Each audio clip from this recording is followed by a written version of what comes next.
When it comes to fantasy and fairy tales, most people don't realize what the concepts and archetypes actually mean at a deeper level. Hopeless romantics remain stuck on true love as some sort of prize to be won.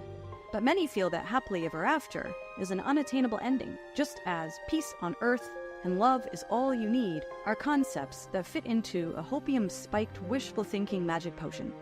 So what does it really all mean? I'll keep it simple, but here's my best take. The Princess Tower is a bridge to the astral plane and her astral form. True love's first kiss does not happen with the lips, it happens with the soul. It is the moment where two souls merge together. This is because true love is in the soul. It is a soul courtship. The prince awakens sleeping beauty in the mind's eye, the dream state, which is why they dance in the clouds. The castle is a fantasy world, a space that exists beyond the 3D world where the courtship can take place. The knight in shining armor is the masculine angelic form. The sleeping princess is the astral feminine, accessed through her subconscious mind.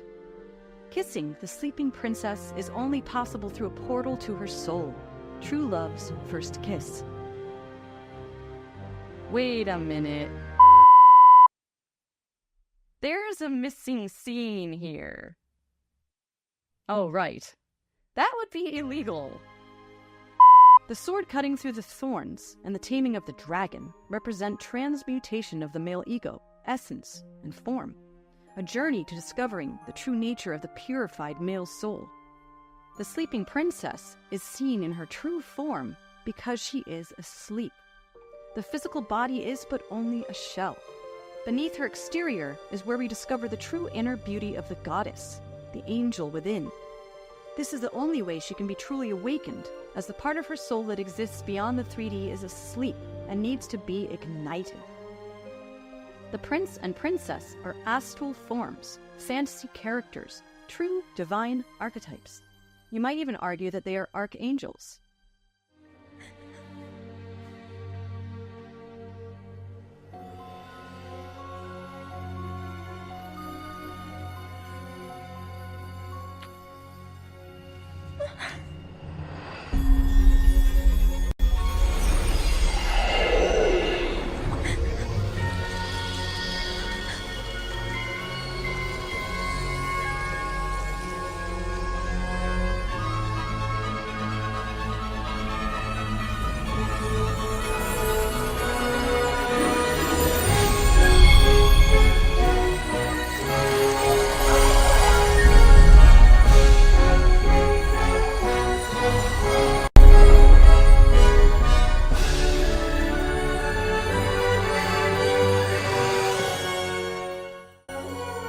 Once Upon a Dream is a fantasy world on the astral plane where souls can gather as spirits, out of body, formless.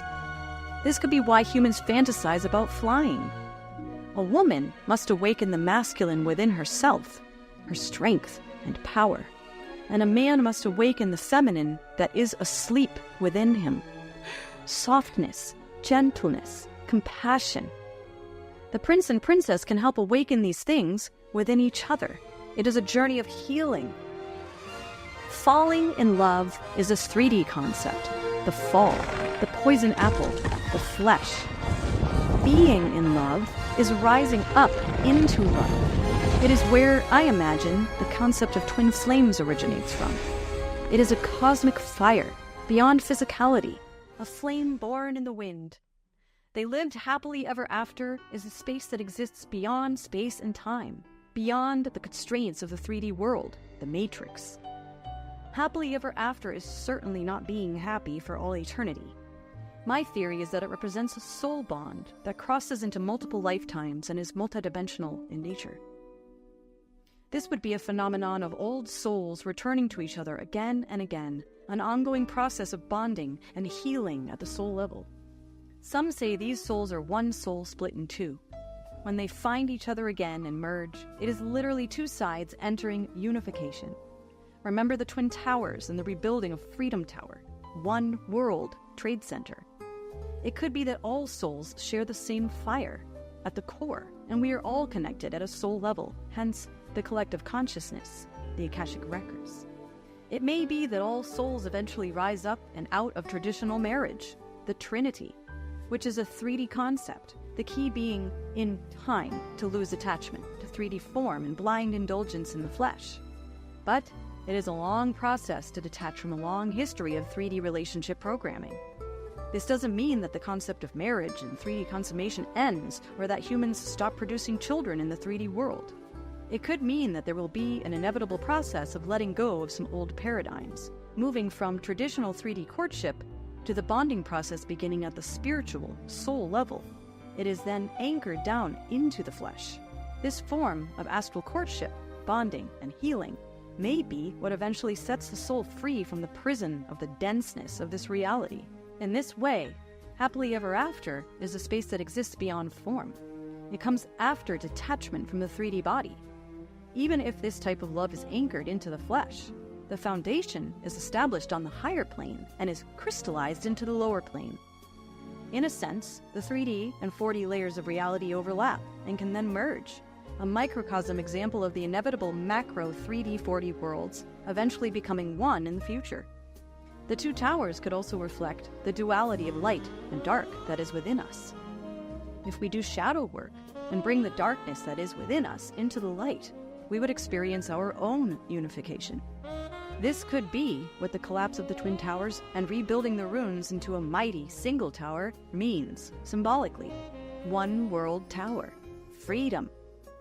From separation.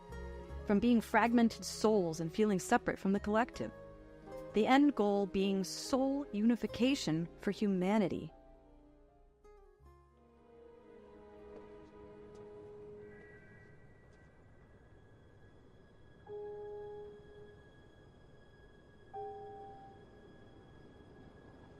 I would find myself there, looking at the void, to see how the thought comes back, how the feeling returns.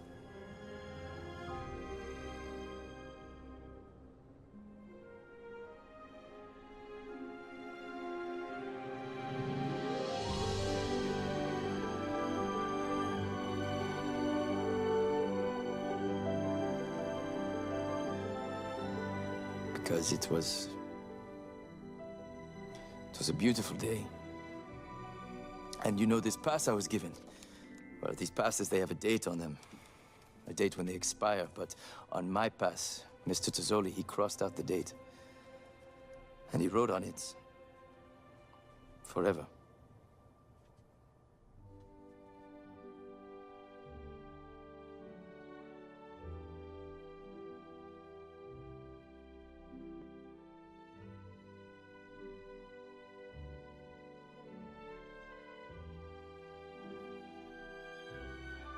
Maybe this is the way humanity will begin to move into 4D. Or is it that we bring 4D down into the physical world by anchoring our souls deeper into the flesh? It starts with merging the light and dark within ourselves and unifying the masculine and feminine, both within ourselves and in spiritual communion with others, to become one, or 3, 5, and beyond. It is a spiritual and boundless love, cosmic love. I understand now that some of what comes through my writing and my videos is actually coming through my subconscious. I've discovered hidden deeper meaning that, for myself, sometimes solidifies in my own personal understanding only when I return later and review the creation I made previously. I even surprise myself sometimes. Wow, so that's what I meant when I included that. When one is tapped into the ether, complex knowledge can flow through the work. It is similar to when I feel a wave carrying my fingers across the piano, when I get really into what I'm playing, or my voice becomes stronger and more on pitch when I anchor in my astral body through song. We are creation. We are our masterpieces, our life work, our life story. We are creation. This is the part of the soul that the prince and princess represent. They are astral forms, beyond the physical.